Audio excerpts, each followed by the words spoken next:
give it, Rose. Ugh. Not that lady again, skip. Fast forward. Welcome to Fika's Focus. Voices leading change. Right, morning everyone. It is Monday morning, even though it's going to be released on Tuesday. But we've got our my handbook here. We went to. This is Rose. Everyone knows Rose. We went to Nathan Wallis on Thursday night at Papamoa College, and it was about the first 1,000 days in a child's life. Obviously, that's quite relevant to us in the ECE sector. But I also went, and probably you too, Rose, in relation to being a parent as well. So I think, and I actually like what could pan out to be some sort of controversial views in some ways. Yeah. Yeah. So I want to front this podcast, this one, first off by saying his recommendation is that if you can invest money into your children, instead of waiting for private school later on in life, if you can invest money in your child, the best thing to invest in is someone being at home consistently with their child for the first year, 1,000 days, first 1,000 days or first year of their life. It also takes into account in being pregnant. Yes. So from pregnancy to about 2, I think it was, the first 1,000 days. Now, he is not stipulating that that needs to be mum. No. And he's also very realistic that that is an ideal situation in a less than, like the factors that contribute to that today don't make it very realistic for a lot of families. And to be fair, that might go against everything that we are about. Yeah. So that's why I want a full disclaimer in the fact that we are putting this out there because this is his recommendation. I probably largely agree with it as well, in many ways. In fact, I've said this for a long time. I believe that if parents could stay at home and be with their children, they would. Absolutely. They would. Unfortunately, in today's world, that is not the case. It is things are the economy is in that space, and this is just where it is. However, what he's saying is, if you can invest that money instead of waiting for for secondary school, he's saying that you should invest that into the first 1,000 days. When Courtney and I got home, because Courtney came with me, when we were talking about that, the likelihood of people being at their optimal income earning as a young parent is low, unless they come from a family that can support them in that space.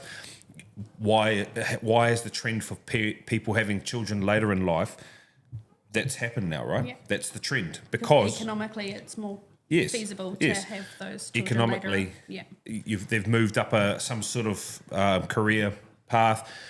First off, your pay's higher, and all that sort of thing. You're more likely to be settled financially, career, all that sort of thing. So that is why there's been a trend in that way. But him saying that first 1,000 days is quite critical doesn't mean that it's, absolutely going to determine whether your child's going to be the next Rhodes Scholar or Nobel laureate. And I think that's the thing that he really emphasised was that this is purely based on statistics, but statistics don't apply to each individual the same. Yes. So what else happens in that child's life, in that family's world, are going to have positive or negative impacts on those first 1,000 days as well. And I think that's what I took away as a mum, is that there's lots of things that you can be doing to increase their brain development in those first 1,000 days, because that's what he focused on, is that the more that their brain develops and is engaged in that first 1,000 days, the more likely they are to be successful later on in life. So to that point, being at home with your child and being on your phone while the child's sitting there playing and you just scrolling, you might as well have them in with us. Yeah. Or right? Because we don't let teachers sit or there even just scrolling on their phone. You're a stay-at-home mum, or dad, but are you? Or parent. Is it a quality environment and relationship that child is having at home? Because that's the difference in the success later on. So it's they need to obviously have those basic needs met. So that's where that relationship comes in. They need someone to make sure that they're watered and fed and Well, that's all that Maslow's. kind of stuff. Yeah. He did speak to, he didn't mention Maslow's, but Maslow's hierarchy of needs. That is exactly what that is. Physical needs need to be met, but while you're developing those physical needs, you're creating a relationship for those children where they know that they are safe and they are cared for, and that means that the rest of the learning can start happening. Yes, yes. And so if the rest of the learning is starting to happen, what learning is happening? Are you talking to your child so that they are developing their language? Are you challenging them physically so that they are growing in that way? Like, are you doing all of that as a parent? Like, mostly, I think everybody has the best intentions and are trying to do So a clear example he gave to that is that firstborn children, on average, pick up 20,000 words. And what I thought was important was that it's only firstborn and the rest. Yes. He didn't say that secondborn is going to pick up 18,000 words, thirdborn's picking up 15. He said firstborn, And just, then the rest. just and then the rest. Yeah. And that's purely because they essentially have your undivided attention. They don't have a For sibling. maybe half or if not full amount of the 1,000 days. Yeah. That And is, I mean, you might have an older sibling, so you've got your second-born child, and the older sibling is probably maybe in care, and you're home with that child at home. But then all of the evenings, all of the mornings, they've still got the other sibling there. So there is just that pure, like your time is divided between two children, not one. So, and in that scenario there, when he spoke to that, he did talk about the power and importance of having strong language development and what that does for them cognitively to be just pure vocabulary. Yeah. Is a and that's why he talked about bilingualism or having. Now he said you do not have to teach them to be fluent in Te Reo Māori, in French and Japanese. Yeah. He said they will benefit from 60 words. 60 words, 3 songs, Yeah. 3 Māori songs, and I think that's a point worth talking to at another podcast. But I think what he painted out to us is that. And I literally had written in my notes here, my handbook, have I ruined my children? I didn't actually quite say ruined. I said probably a bit more thing because I was like, oh, man.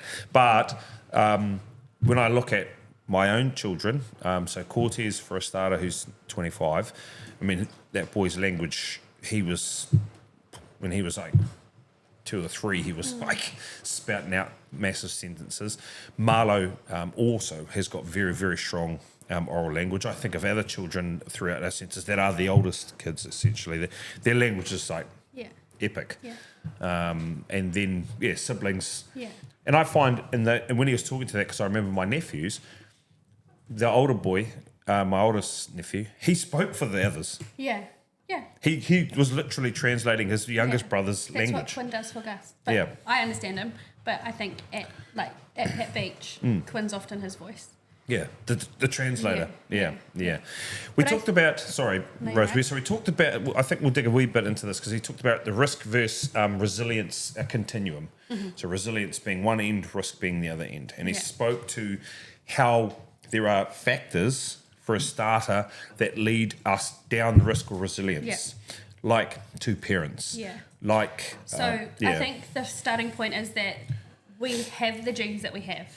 Yes, and that's going to predetermine a certain amount of us. Yes. But the environment that we're in yes. is what has the biggest impact yes. on our development. Yes. So when it comes to the risk and resilience, thinking of that child and the environment that they are in, what factors are going to increase their risk of not being as successful and what's going to increase their resilience. So there are protective factors that are going to make them more likely to go on and be a successful adult. Yes. And there's some risk factors that are going to have the opposite effect. So you might be born to 2 parents who are Einstein geniuses. However, you have a high probability of having very high intelligence, Yeah, very high intelligence, like but put Tony that Stark. Child in a cupboard and lock them in the dark. They ain't going to. They aren't going to reach that potential, right? Yes, because which is amazing. Because look at Harry Potter; he was amazing.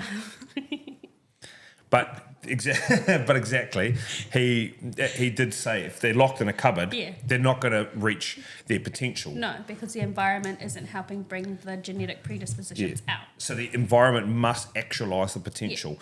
So And I think that's the thing for me as an ECE centre leader. I was like, okay, let's have a critical look at our environments. Yes. Are they helping? Are they language rich? Yeah, is there everything we can be doing in there? And if there's not, what can we do better? Because these first 1,000 days are so critical, and we've been trusted with all of these babies to be that really challenging environment that's going to set them up for success. So are we doing all we can? And if we're not, how can we change it? Or if we are doing all we can we do more? Is there something else? One thing I want to talk to, so it is an absolute requirement that Māori language is utilised throughout education systems, obviously within our sector, but also within primary, secondary. But our Māori language is an absolute requirement. I must also say I'm really proud of what educational tertiary institutes are doing now, because from what I had learning and teaching Māori, that was one level 500 paper, which was like over one semester, that was it. And then, but they are immersed in it. So when young teachers are coming out into the sector, they actually have a strong grasp on it. Yeah. And I must give huge praise on people like Ravi in that. Their Māori language grasp, and they are bilingual, their Māori language grasp is huge. You know, obviously Ravi's come out with Punjabi and things, but so having that ability to be sharing Māori songs, we do karakia, all those things are happening regularly, and so they have access, and we're just saying 60 words. And I think that was a conversation. So 2 of my baby's teachers came with me. Yes. And we were like, all of our ideas were starting to flow, like literally while we're sitting there listening to it, and we're like writing little messages to each other. But I think something that came out of that with the language was like, some of these children are only with us for 2 days. Some of them are with us for 5 days. So if we're embedding a lot of this, then that child that's there for the 5 days is going to get lots of it, but the child that's there for the 2 days is going to get less. So how do we filter that into home as well? How do we bring the whānau on board and make that connection so that it's consistent and that they feel confident in doing it at home as well? Because that's going to have more benefit than us just doing it for 2 days. Well, one thing I want to assure families is what you should be doing. This is my recommendation. You should be commenting on every Story Park story that gets put out about your children, and you should be going back through, even if they're a baby, show them the images. Yeah. Read them what they've been doing. Read them. But read to them. Like Frankie, she puts out now, Frankie's nearly 7. She puts out just videos of her talking to her story she's written. All right. So Frankie and I listen to it. On Seesaw. Yeah, on Seesaw. Yeah. So we listen to it and we talk about it. We talk about what's been shared. And you know what? I love reading her Mrs. Pallow's comments, because Mrs. Pallow's so good at, she comments on the story. So even though she's obviously written the story and Mrs. Pellow's obviously seen it, she comments down. Frankie loves that. She loves hearing that the teacher's interacting. That is the first thing you should be doing, is looking at Story Park posts, reading it with the child, go through the photos, talk to them. What's going on here? What were you doing?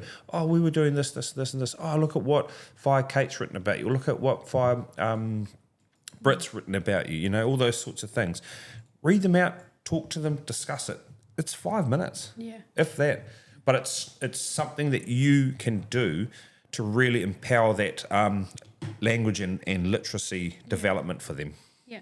And I think, so that was an example of something that we're going to do in our room, is try and connect those home and centre connections, make them stronger. Yes. So that whānau can jump on board, because we have super supportive parents that are really involved, really super engaged and with their learning, but how can we level that up so that the environments are connecting, and then oral language is something that I think is really strong in lots of our babies' rooms.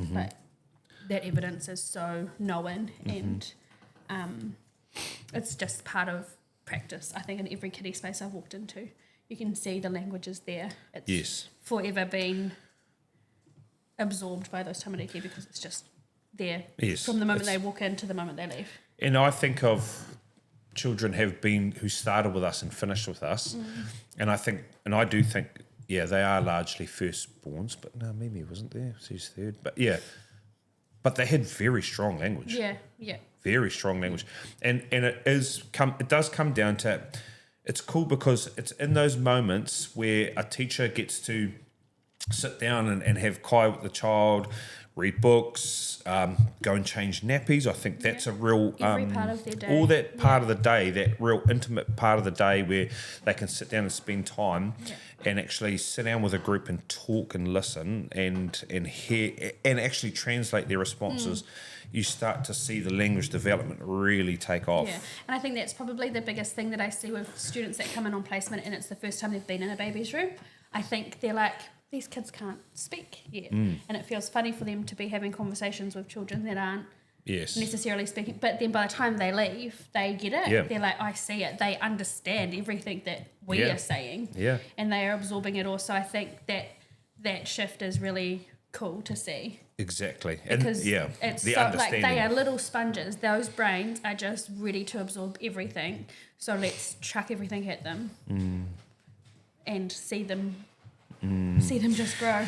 One thing he did really talk to, which we agreed with, was around the primary function. So that you should be we've got one key point for whānau and for the child to work in with. Now the child and sometimes the child and the teacher just don't gel for whatever. It does happen.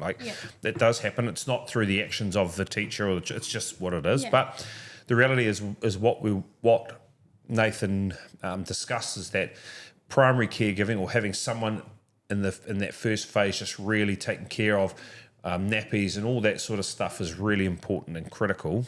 Not rostered, but also it's just that time. And Rosie, who has taught me a lot about that and her care for children, and we've done a podcast on this before, is the moments when you are just one-to-one with that child. That's what he's talking to.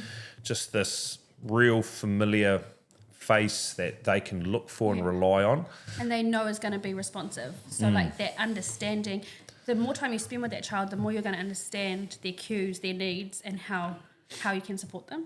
So they are going to, like, that's where that cortisol level comes in. So that's another key message, was that brain development is inhibited by high cortisol. So how can stress hormone. So how can we make sure cortisol is as low as possible, because that's going to help that overall prefrontal cortex development while they're with us. So it is already a different environment. Like, they come at home, they've got mum and dad, and it's familiar and it's safe. They come into the centre, it's a different environment, it's new, the people are all new, so instantly new big people, those cortisol levels are going to be a little bit higher.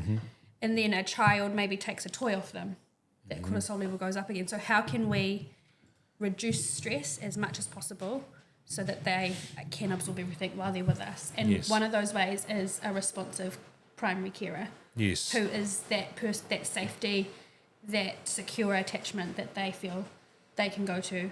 Their needs are going to get met if they have that person there. As a leader, what's our role then for supporting that type of environment? So I actually have a really cool example of a tamariki, a child that started really recently, and he came in and he has literally chose his person, and it was Ariana. Yep. It is Ariana. He gravitated to her instinctively, and she just went with that. And she has been his support throughout his transition. He's been with us for probably 4 weeks now. And because she has been there every day apart from one, she was there not one day, but she has intentionally spent time to get to know him. She's intentionally spent time to get to know mum and dad. And she has included other teachers in moments so that he has a second person. And he has now branched out, and instead of being like fully attached to her and getting quite upset when she leaves the room for her breaks and stuff, he is now so confident with all the other teachers and the environment, but she's still his go-to if he needs something. But he's not purely reliant on only her. He now knows that if she's not there, there's somebody else. But as a leader, what's our responsibility? What is our responsibility as a leader in that space? So what have you got to facilitate? Having a team on the same page. Mm-hmm. So in my kiddie room, they all know what children have, because honestly, most of them have chosen their person. Yep. They know who is going to be best able to support which child, and they're intentional about how they manage those busy moments of their day, like sleeping, nappy changes, kai, to make sure that those children are best suited. So I think it's having a team on the same page, which we can facilitate through conversations, meetings, all that kind of stuff. But also, I think it goes back to even just making sure we have the right staff in our spaces. Yes. Making sure that that team is gelling, because if that team is gelling, that environment is going to be the lowest cortisol environment that we can possibly provide. And another thing I think as a leader we can do is support what I see my role with, especially new babies transitioning, is supporting mum and dad. Yes. Yep. Because if they feel comfortable coming into the centre, then that child's going to know that their parents feel safe here, I'm safe here, all that kind of stuff. So it's really, those relationships with those families is so important, and they get that with the teachers, but I think having someone that's not in the room is really important too, because often they are having to go and drop off and leave. Yes. But for them to come back out and have a chat to me about what's going on or ask me questions, I'm available as well. And our centre leaders are extremely good at that. I think that's like probably, because obviously if mum and dad feel happy and safe. Yeah, or if their cortisol levels are high. Yeah. The children's. Yeah. And I think... Because they take their cues from there. Not that I talk families. about this all the time, about being the owner, but Courtney and I have built this team based on that we've got to put teachers first. And I know that was weird for parents in the early days. We were like, look, I put our teachers first because if the teachers aren't happy, if they're stressed, if their cortisol levels are high, then they don't execute as well. And I've been in that situation as a teacher myself, where my cortisol levels were high and the execution's nowhere near as good. And we've got to, and we're lucky, we've got people like Holly and Lauren and Laura and then there's obviously Courtney and myself. We've got Sam who comes around and captures all that great stuff, and then we've got the great things of the centre leaders actually connecting with one another as well, where we've got a team of people that are entirely committed to helping their teachers just do great things. And that's where I did walk out of Nathan's talk being like, okay, first best result is parents staying home with their children. And I'm not even going to dispute that. But in the instance that's not the opportunity or that's not that chance to do that, we are the next best thing. That's how I look at it. I'm like, we are the next best thing. And I'm not saying future focus.